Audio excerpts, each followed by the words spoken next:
Hello. Oh, one is still on. Okay, there we go. Good? What's up, dog? What's up, my brother? Nothing much. Steady picks. We are back. Yes. Me and Kurt today throwing down. We had a pretty good betting weekend, if I'd say myself. We did all right. Our boy Pat motherfucking Sabatini. We'll get into that. Crushed it. I guess we'll just start with the card. I went 6-4. Joey went 4-4. Was this counting Bellator? No, I went 2-1 on Bellator. Who? Yoel? I picked Vadim Nemkov. He beat Yoel. Yeah. I picked Corey Anderson to beat Phil Davis, and then I lost on the Pitbull brother versus Sergio Pettis. So, did pretty good. We'll just talk about like the ones that stick out the most. Obviously, I picked the main event. My boy Jarrett Cannonier kind of played out the way I thought it was going to play out. Turned out Jarrett was actually scoring some takedowns. He was just too strong for Marvin.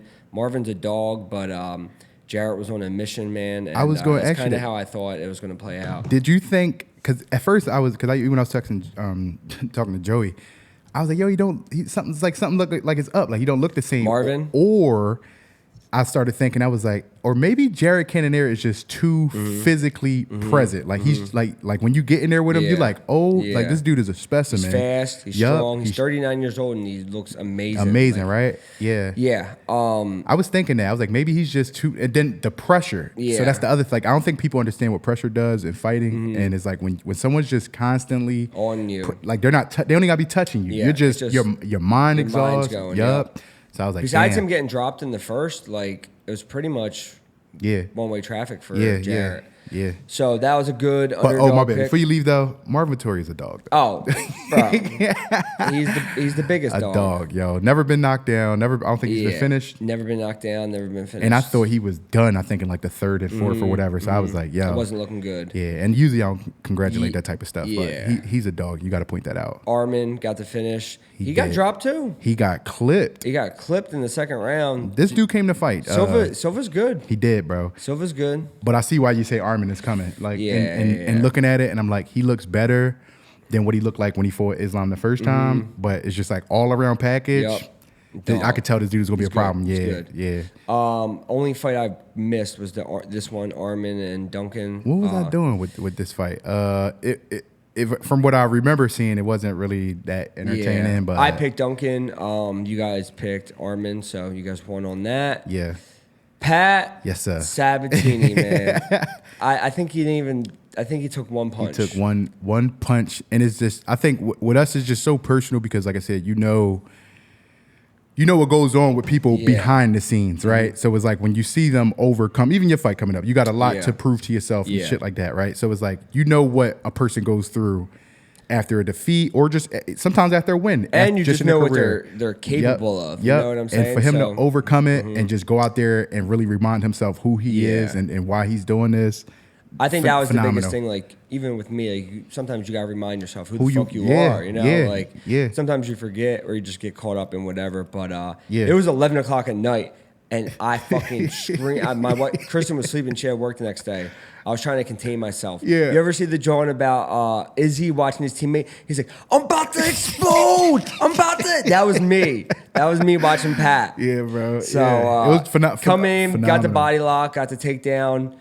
Mauled him the first round. Yeah. Could have finished him if he wanted to, and then came out in the second round, did the same thing. When you were watching it, did you? Because we always talk about this, like some of these black belts are a little shit. Did you think that from the guy, or is Pat just really that? Pat is good. Yeah, he's that good. Pat is that good, and it does go back to black. Like he told him it was levels to it, though. Everyone says there's black belts. You know what I'm saying, but Pat is a legit. Martial artist, legit black belt. I was talking to Booth. He said, "Yo, Pat been training since he was 4." Booth said when he walked in as a white belt, Pat was already a brown belt. He was training. I remember training with Pat. I don't even think I was a blue belt. I don't. He was a brown belt already. That shit That's is how crazy. long he was training. Yeah, he was training with some of the Machado brothers when he was like 5 or 6 years old. Insane. He's been around forever. He crushed it, bro. And one thing I really wanted to point out, I was telling John, I was like, one thing Pat does real well. It was like, I noticed that he doesn't waste a lot of times on positions that's being defended. He just chains to the next best thing. Yeah. You know what I mean? And I was like, and I noticed that, and I was like, yo, Pat does that so well, and it just seemed like he went for something. If the dude defended it well, he just moves on to the next thing, and eventually he got what he wanted. And he was like a wet towel all night, bro. It was perfect. Perfect, brother. Dalby versus Muslim Salikov. Right. I didn't pick on. Oh shit, my bad. I skipped. Yeah, he did. Manuel Torres and Nicholas Mata. Listen. I said somebody was getting steamed round one. I said, I got this parlay. I said, I need Mata to win. And you said, for some reason, I feel like Mata going to get smoked. I knew somebody was. And Mata clipped him at first. He did, bro. Bro, that was a plus 100 to end in round one. So I hit that because. That was a Mack truck of a punch. I knew someone was getting steamed. It was an elbow, right? Elbow. Elbow, like kitchen sink drawn. So. Somebody was getting crushed. That was good. Nicholas Dalby, Muslim Salikov. Like I said, I thought Nick would do exactly what he motherfucking did. Yeah. Went out there, put a hard pace on him, was scoring takedowns, and it was just too much for Muslim. It was, in the end. That's crazy to be from Dagestan and not being the greatest, like a really good wrestler. And he was a plus 165, so that was a nice. That was a good dog. That was a good dog. Good dog.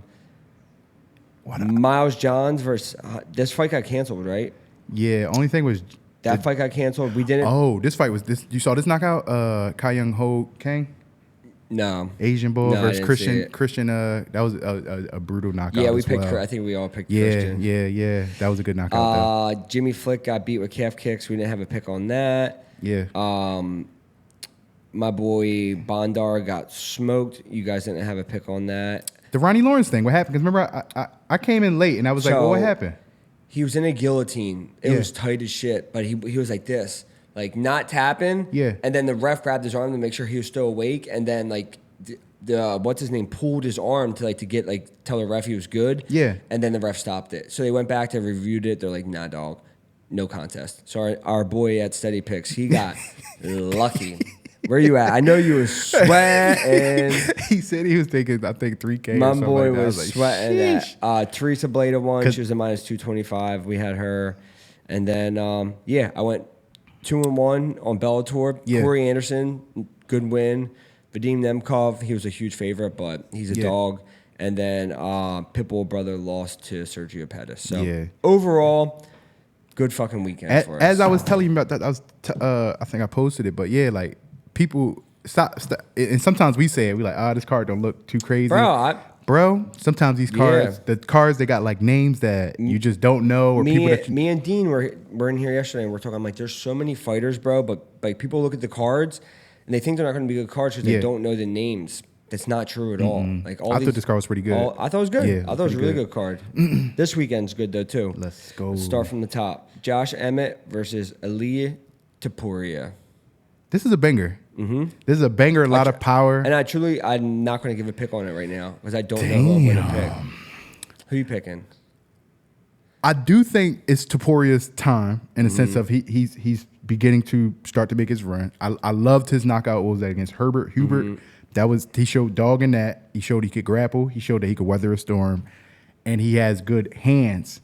Josh Emmett, and this is the only scare, and this is probably why you don't want to pick it because it's scary because. What Yoel Rodriguez showed was you could fight Josh Emmett, but you have to have a kick. You have to have something that doesn't put you in range, but has you out of range, but you can still score. Because if you're in range and he hits you at one of them overhands. And, when you watch that, Yoel, even everything he threw, you still held your breath, even though it looked like Yoel was in control. But everything he threw, you still held your breath. And it's just like he has that type of power and that type. It's almost like a batter with a crazy swing. He has that type of swing. So I don't know. I might just enjoy that one as a fan. I'm gonna come back to it because I really don't know. I got to do a little more digging. I'm gonna go with Topuria though. Okay, I'm gonna go with Topuria. I think it is his time. And Josh Emmett, I don't know if that loss may have done something to him. And he's older. He's older. That's it. So Amanda Ribas versus Maycee Barber. I'm picking Amanda Ribas. I'm sitting here looking at the room, thinking I was like, oh, Sean Strickland on this guy. Next week. Yeah. I'm picking Amanda. I just think she's better than Maycee everywhere. I don't really see where Maycee. I haven't been super impressed with Maycee, to be honest. How are they both ranked 11? Possible? No, is one. Yo, the UFC website be having all kinds of errors. They be having people's faces on the wrong person. Like, yeah, it's jacked. Yeah. So that's wrong, obviously. Okay, all right. I just know if somebody moved up from another division or came down or something like that. But I mean, maybe it should say at strawweight or in say flyweight bout. Yeah, both say number 11. Well, I'm picking Amanda. How about you? I will shadow you on that one. Yeah, I'm not too much. I got not much for y'all on the girls' fights. It's usually Cody Brundage versus Sedriques Dumas. I'm going with Cody Brundage. He's a good wrestler. Cedric kind of got exposed. Joey all told us to pick him the last time, and he got. He looked a little weird in the fight, didn't he? He got taken down. He got mauled. He got either TKO'd or submitted. Yeah. Same thing. I think the same thing's going to happen here. Yeah, and Cody got like a relentless like first round type wrestling shit. Mm-hmm. So I think that's kind of how it's going to go. David Onama versus Gabriel Santos. I remember watching David Onama versus what the hell was his name? Let me see. It was the dude Armfield. Onama won, right? He did win, but it was kind of like a pretty close fight. And he fought what's the name? Nate the Train. Mm. But he is good. He is good. Gabriel Santos, I don't know too much about. He's 10-1. He lost to I remember this fight. Leron Murphy. Murphy's good. So for him that's his only loss. Mm-hmm. I don't know too much about him, but I'm going David Onama because he still got the hype behind him, and they were trying to say like he was like one of the up and comers. He's a plus 190, so I think he can get it done. I'm going to give out the same pick. David Onama? Yep. Nice. Next on. Brendan Allen versus Bruno Silva. This is I got a couple locks. Mm-hmm. This is my lock of the night.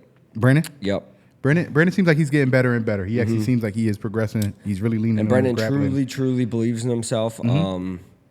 I just don't think Bruno's anywhere on the level of Brendan. I think Brendan could either finish him on the feet or most likely going to submit him. So take Brendan Allen money line or Brendan Allen by finish, and I think you're going to make some money. I'm going Brendan Allen as well. Neil motherfucking Magney versus Phil Rowe. This is another one. It is. It's a good one to talk about. They're both tall. They're both like the same. Like they're super long. They're super tall. But I'm picking Neil. Like Neil gets in there with guys you look at and you're like, damn, like I don't think Neil's gonna beat this guy, and he beats him. So like Neil's a dog. Yeah. And obviously me and Neil are boys, so I'm always pulling for him. So this is obviously a little biased, but I just think Neil's better. Yeah, I think Neil. I think Neil's going to win, and like I said, I think people may look at Neil like, again, you call him a gatekeeper, call him whatever you want or whatever.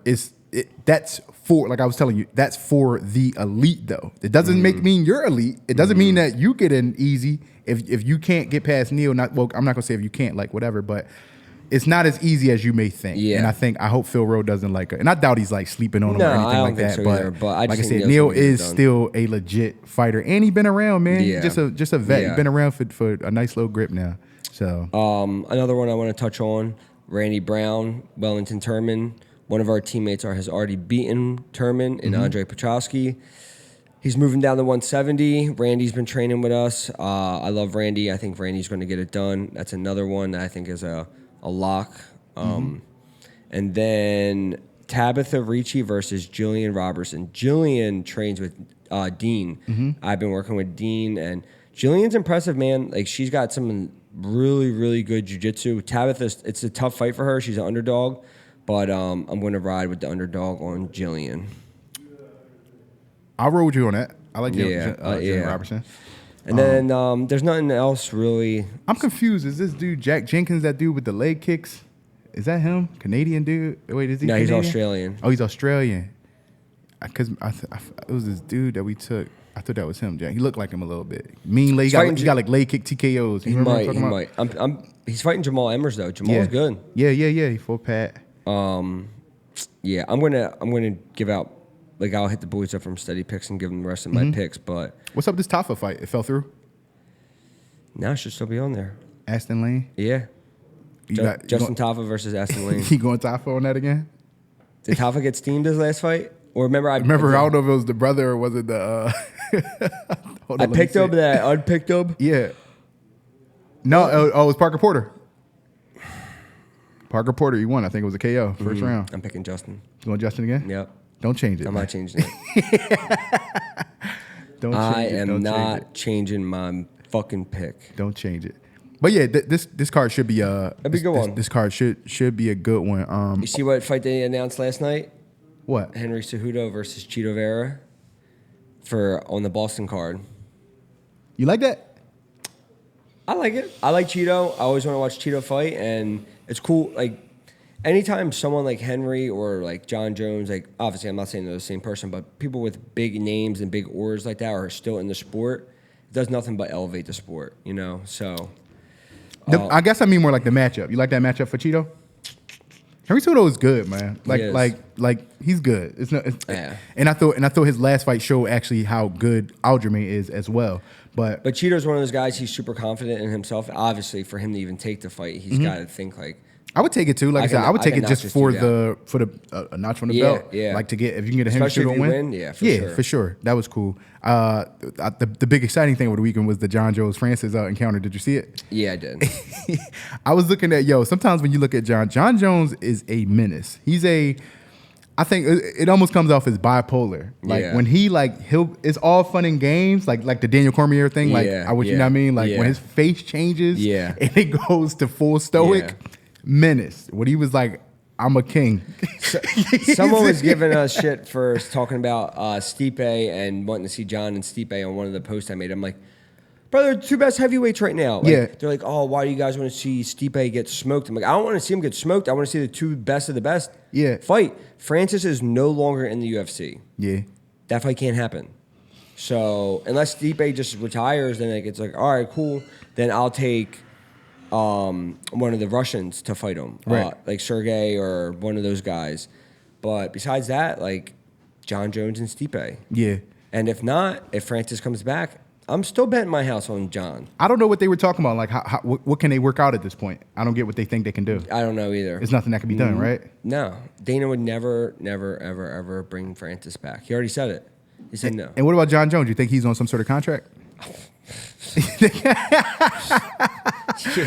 Damn, and I hate like celebrity gossip, but then the other thing was Conor and some other crazy shit going on. Yeah. So who said it? Oh, Armin said it at this on his tweet. He was saying like Michael Chandler, like, what's up? He said if you really think you still fighting Conor McGregor, like you crazy basically. Like Conor's not fighting. This dude, he's not hell fighting. No, bro. Body and mascots and then supposedly body and chicks. I heard, bro. But and that's nothing to touch on. Yeah, I'm not touching on that. But all these people just want their name in the news, especially when it's associated with Conor. Like, I don't think he did. He got to do better though, bro. I know. Stop putting yourself in those situations. Keanu Reeves hands. You know what I mean? I don't think he personally did anything. But and if he did, then he's a piece of shit. Yeah.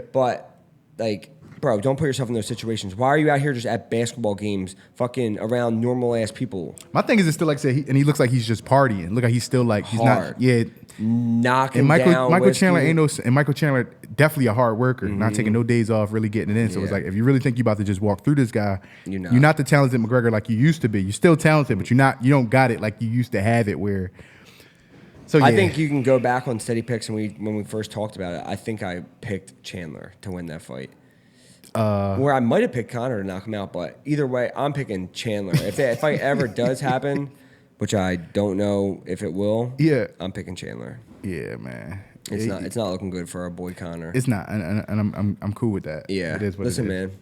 Just like I heard Cam Haines, you know who he is? Who is it? Cameron Haines. He's a bow hunter and like he runs like all these. He's a savage. Okay. But he was on Rogan and they were talking and Cam was like, "Man, I want to see him back."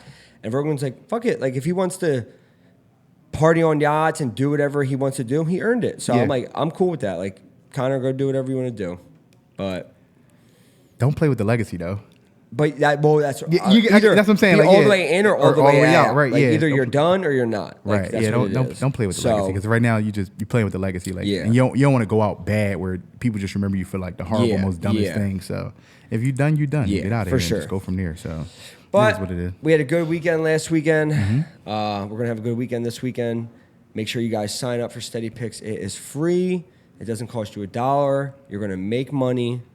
And yeah, that's it. Shout out to the boys at Steady Picks. Steady Picks all day, dog. Peace out.